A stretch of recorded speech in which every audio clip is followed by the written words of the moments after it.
তারা জাহান্নামের রক্ষক মালিককে বলবে, আমাদের জন্য আল্লাহর কাছে দোয়া করুন যেন তিনি আমাদের মৃত্যু দেন।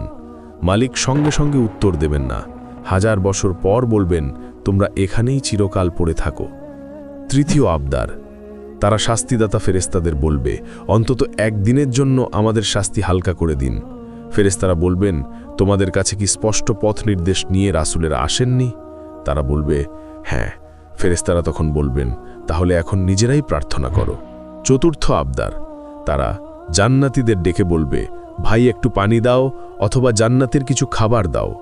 জান্নাতীরা বলবে, আল্লাহ এই সব কাফেরদের জন্য হারাম করেছেন। সবশেষে আল্লাহ বলবেন, আজ আমি তোমাদের ভুলে যাব, যেমন তোমরা আমাকে ভুলে গিয়েছিলে। এই সব শুনে এখন থেকেই সঠিক পথ ধরো, কারণ মৃত্যুর পর আর কোনো প্রত্যাবর্তন বা দ্বিতীয় সুযোগ নেই।